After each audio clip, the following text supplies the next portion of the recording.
Hey guys, welcome to Butte Mountain Homestead. It is really bright out here, but it's the afternoon. I posted a video this morning on a thrift haul, but I'm going to go ahead and get the onions in the ground. The onions I started from seed did not do very well as far as growth. That might have been my error, but with the time constraints and work schedule and everything, that's just my fault. So I did have some picked up at the local nursery yesterday for me, and I'll turn the camera around and show you what I'm going to get planted today. I am going to plant them kind of thick, just because I did have space last year in between. Some I planted a little too close, but I'll make sure to do them probably every 6 inches apart. But I have the yellow onions. I think they're Merlin. I have the white onions, and I'll show you, and then those sweet red early burger. So let me turn the camera around and I will show you.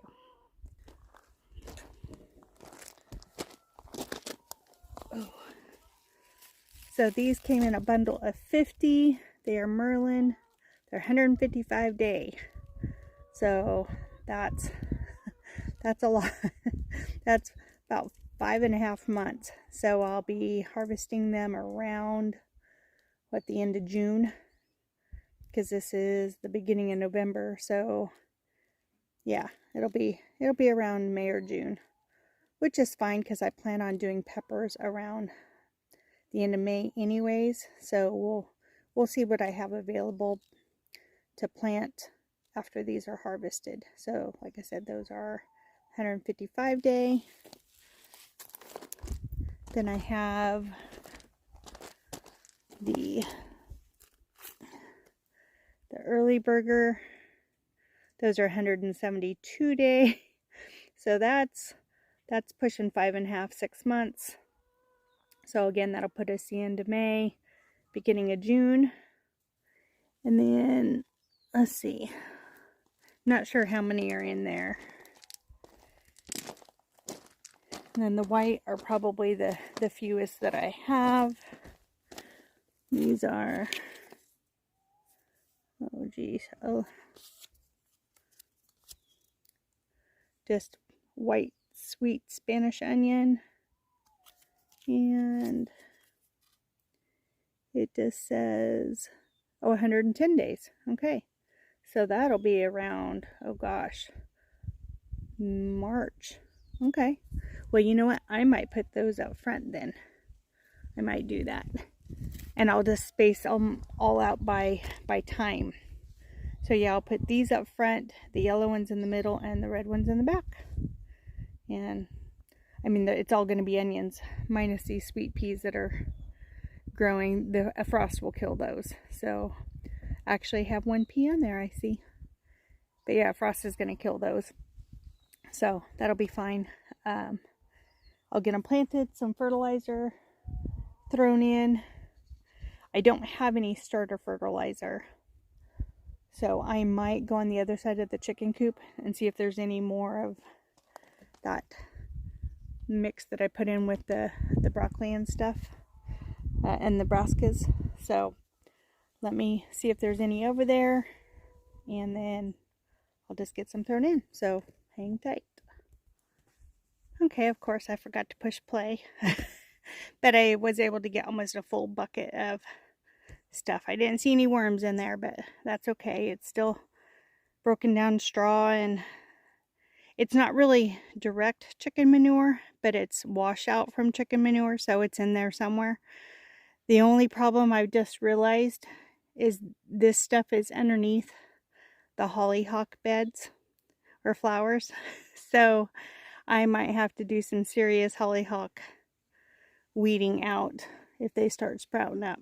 So, and I don't think I'm going to use the plant tone, only because I don't want to overdo it for them as far as what nutrients I'm giving them. Only because, so this bed was the kale, and each of them had, I think I did plant tone to begin with over the top of the soil when I prepared the bed, and then each hole had those neem pellets, And by the yellowing, I might have overdid it on the neem pellets. So I know I'm not overdoing it on the water because nothing else is yellow. So I'm going to hold off. I'm not going to do neem pellets on the onions because I don't think I need them. I do see new growth on the kale, so I think I didn't kill it. So that's good. The wind blew the bird netting off of where Gypsy's been using this. So I need to go through and clean that out. And then I'm going to reseed some, I think, carrots down there. Because this is all the carrots that I have. And I want to be able to can some. So that's not even enough for a whole batch. So I'm going to sow that end pretty heavy with carrots from that kale all the way over, and then this whole end right here. I might have to sacrifice a few kale popping up in there, but that's okay. There's kale popping up pretty good. So I'm going to go ahead and just work this matter in, get the onions planted, and then get everything a drink of water. I'd had the water off because it was supposed to rain. Then I realized it didn't rain and I forgot to turn it back on.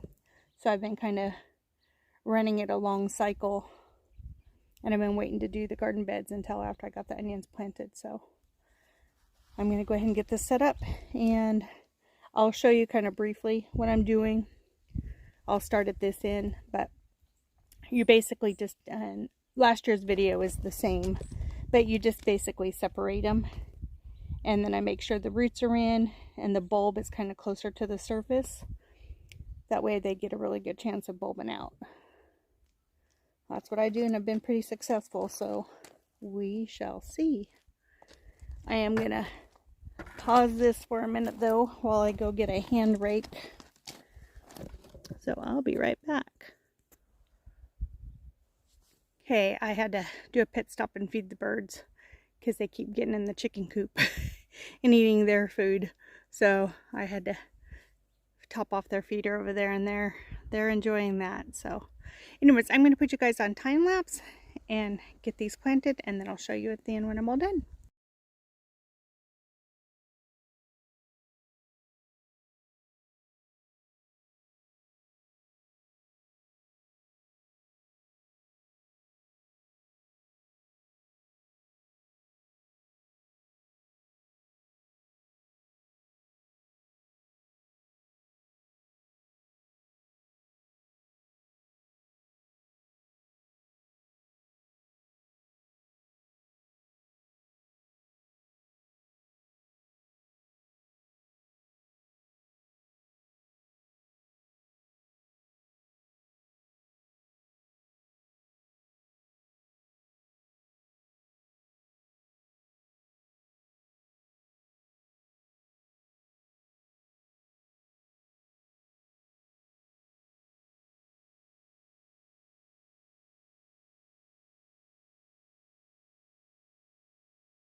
Okay, I got everything planted I possibly could.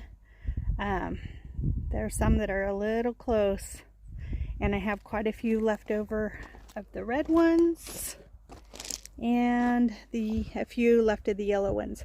So I'm actually going to put those in that empty spot over here. Right there. I'm going to just put them right there because that's what spot I have available. So carrots will be what they are, and I will get what I get. So there's that.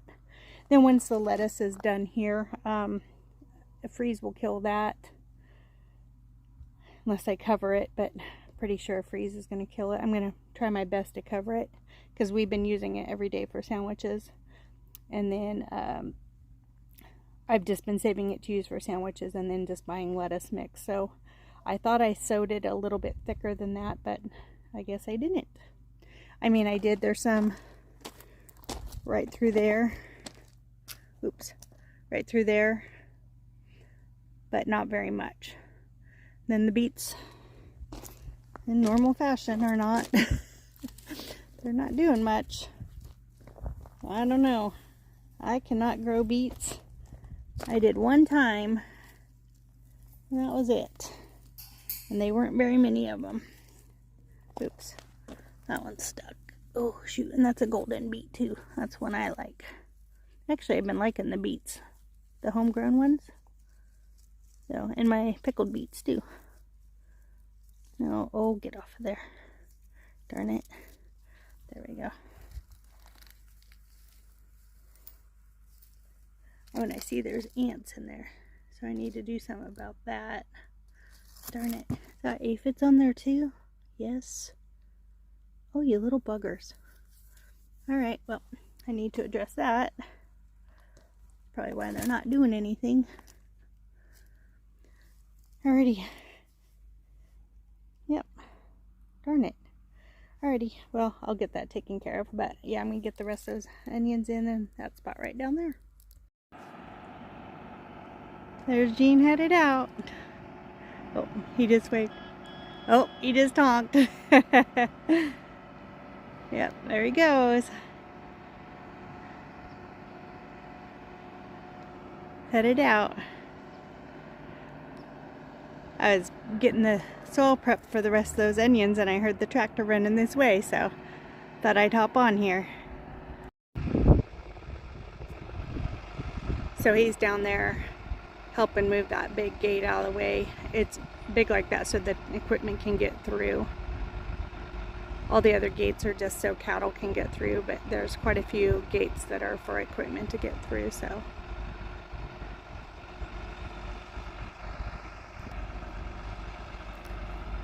So this is Gene and his brother are third generation, their dad and then their grandpa, all barley farmers. So we also, all three have cattle as well. But right now it's just about the end of calving season and we had a little bit of a rain and they're getting some grain, some seed in the ground. And it's dry farming, so they rely on Mother Nature to do all the moisture. And then perfect conditions, it germinates, doesn't get drowned out, and then it gets watered enough through the winter and early spring, and then harvest next late spring, early summer. So he's headed out right now.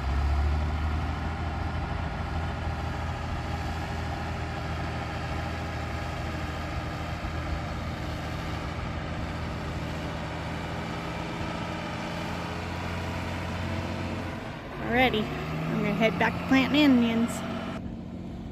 There's the goat boys. Huh.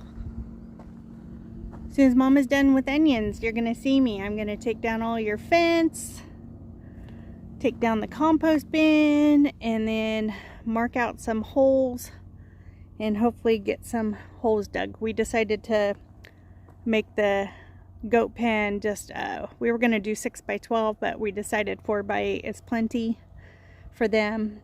All they need it for is shelter, really, and to have an indoor feeding and minerals and water. And that way in inclement weather they can still eat and have everything accessible to them, and then they'll have all that. So minus a small section of it, maybe I might just go ahead and just make it all goat pen, because if we can't put them out onto pasture when the cows are in there, then they're going to have a big enough area to be in, because they're not fully grown yet. So anyways, that's what I'm going to be doing next. All right, let's get back to planting onions. So you're not going to be able to tell this on the time-lapse video, and not sure who's going to go back and watch the ones from last year, but I am keeping the small ones just in case I need them, but you basically just separate them very gently.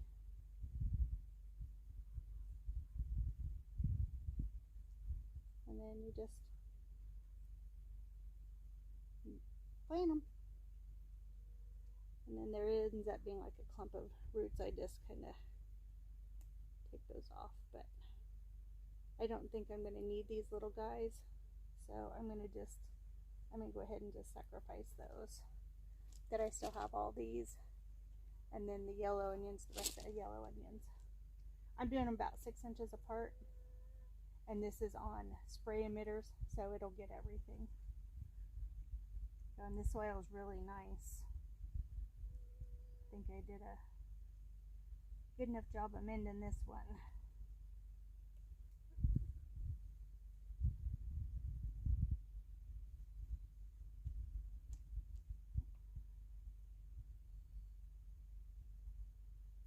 Then when everything is done, I will water everything in. I'll turn the water system on to make sure everything will get hit. We're supposed to get some rain next week, so Mother Nature water is a lot better. And I have to kind of move them out of the way.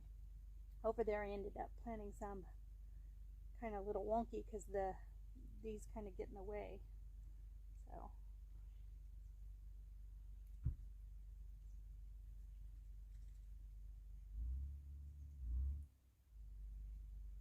it's so nice out here right now. It's like perfect weather. There's no wind. I've been fighting so much wind, and I can hear the birds in the even though I fed the little buggers, I can hear them in the chicken coop. Darn it. Now, this next spring, because I think I'm only gonna have 2 projects next spring besides planting, is I'm gonna do something different with those chicken coop windows. But, so yeah, they're going to come big clumps like this, and I just kind of loosen it up and then just gently pull them apart. Gently as best I can.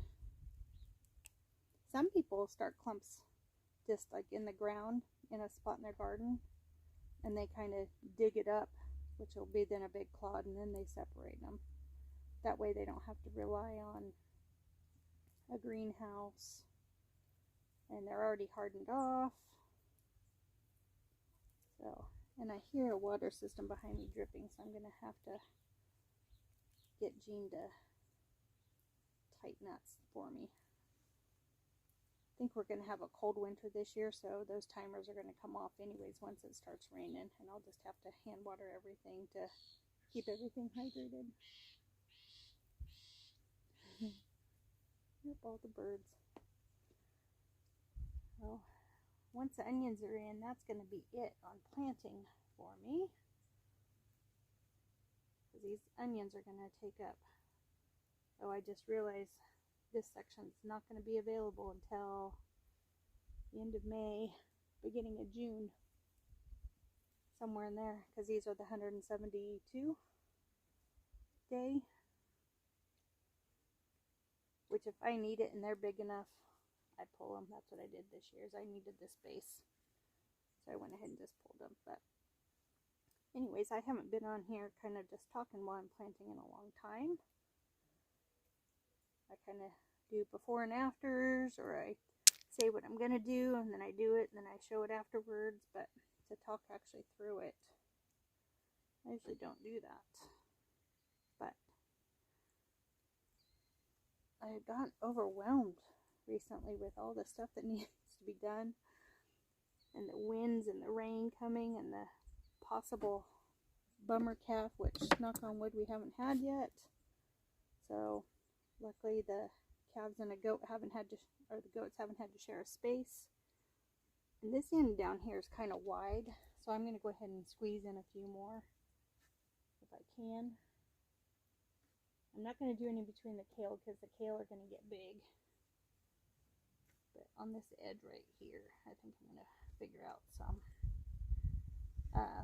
Anyways, I've just been overwhelmed, and I'm kind of been trying not to let it stress me out, because all of it has to get done whether I'm stressed out or not. I'd rather do it not stressed out. And hopefully there's no wind the next couple days, so I can get some of the south wall on the greenhouse done. Then there'll only be 5.5 panels on the roof. And then as far as the panels go on the greenhouse, that'll be done. I'll just have to get the trim board up the best I can.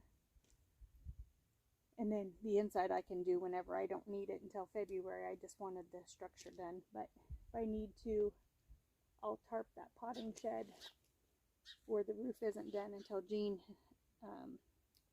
if they get rained out, that means they can still, I mean, it might be still sunshiny, but the ground's too wet to work in. So on one or two of those days, he can do that business. So let me move to the other side here.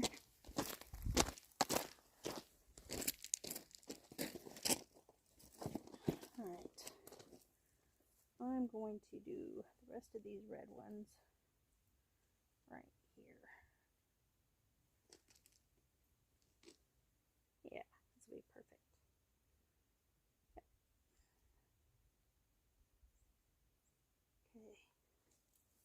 Now, make sure I have enough room for these. And I just saw there's red ants down here too, so I have to spray those. I don't mess around, and I think I'm out of organic spray. That's just how it goes.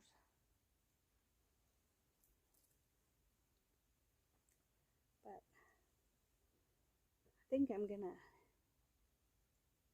once everything is done outside that can be done, I do have inside projects that need to be worked on, and those can be worked on when they get worked on. So yeah, this was perfect. I'm glad I didn't sow any seeds until after I was done with this. So yeah, I'm just doing them about every 6 inches. And these spray emitters get them just fine. 3 more. What am I going to do? Because those are going to get big. I'm not sure. I think I'm going to sacrifice these right here. Yep.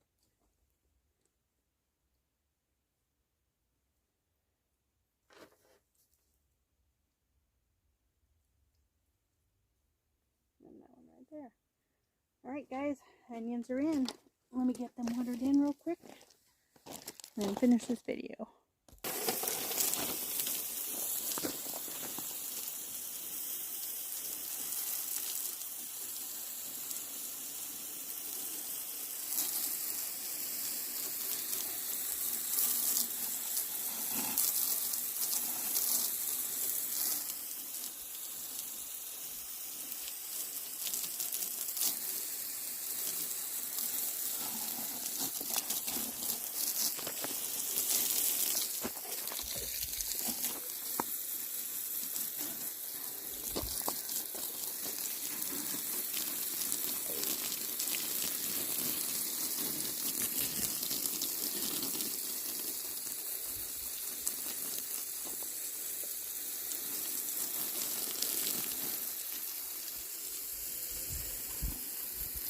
I'll just turn on the, I need to test it anyways, so hold on.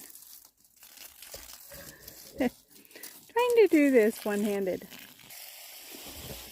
So I ended up going in the garden shed and I found neem oil, and it does cover aphids.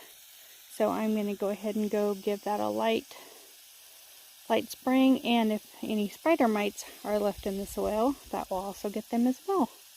So I'm glad I still had this. I try to keep them stocked up, and once the garden shed and the greenhouse are all organized, I'll see what I have and what I need to just keep on hand. So I'm just going to go give that a quick spray. Thing is I have to lift the leaves to get them, so I'm going to do that real quick. Okay. Yep. Plenty of water. I think I can actually turn down a couple of those emitters. I'll turn that one up and I'll turn that one down. And those, and I'll turn that one up. If I can do this. I end up getting wet anyways. See if I can.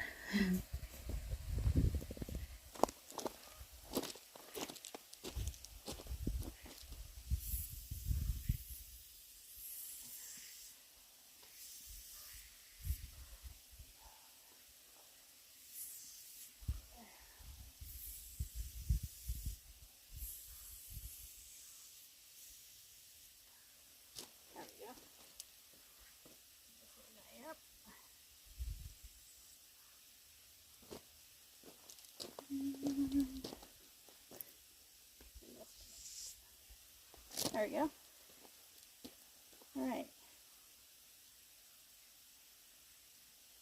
I just have it on for 10 minutes, so then when this is done, I have to switch it over because of the water pressure, and then I'll get the other beds watered. So I'm going to go ahead and wrap this up, guys. It's a little long, but yeah, see, I got them all adjusted there. This video ended up being a little long, but it was nice to be able to chat with you guys. I haven't chatted with you guys in a while, other than just what projects are. So I'm going to take a little break, and then I'm going to go take down that netting and the compost bin, take that apart. So it's kind of a bummer, but maybe eventually I'll be able to get a compost bin somewhere. But right now it just doesn't seem to be working out. So that's how it goes. Anyways, remember to always be kind. Do what makes you happy. Thank you for watching this video, and I'll see you next time. Bye.